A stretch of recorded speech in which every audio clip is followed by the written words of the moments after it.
ఈరోజు ప్రపంచం మీద పడి దాడి చేస్తూ ఉంది. అమెరికా సామ్రాజ్యవాదానికి ప్రపంచం అంతా బలవుతున్న నేపథ్యంలో ఈరోజు అమెరికాకి 90 కిలోమీటర్ల దూరంలో ఉన్న క్యూబా, ఆ క్యూబా అనే సోషలిస్ట్ రాజ్యం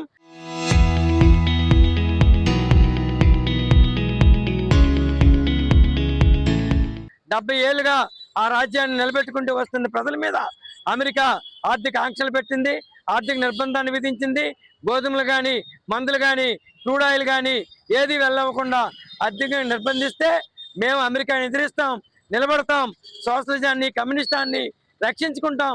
మేము కమ్యూనిస్ట్ పార్టీ నాయకత్వంలో ఉంటాం తప్ప అవసరమైతే ఆయిల్ లేకపోతే సైకిల్ తొక్కుతాం, వ్యవసాయాన్ని పండించుకుంటాం, తిండి గింజలు తింటాం తప్ప అమెరికాకి లొంగమని వీరోచితంగా నిలబడ్డ క్యూబా ప్రజలకి అండగా ప్రపంచం అంతా ఉండాలని చెప్పి సిపిఎం పార్టీ పిలుపునిచ్చింది. ఈరోజు భారతదేశ వ్యాప్తంగా సిపిఎం క్యూబా నిధిని వసూలు చేసి పంపిస్తూ ఉంది. ఆ రకంగా క్యూబా రక్షించుకోవడం అంటే ప్రపంచాన్ని రక్షించుకోవడం. ఎందుకనంటే కరోనా టైంలో వేలాది మంది డాక్టర్లని ప్రపంచం అంతా పంపించి వైద్యం అందించి ప్రపంచ ప్రజలు కాపాడిన చిన్న దేశానికి పెద్ద కష్టం వచ్చింది. ఆ కష్టం నుంచి ఆ దేశాన్ని ఆదుకునేదానికి ప్రజలంతా కూడా సహకరించాలని విజ్ఞప్తి చేస్తా ఉన్నాం.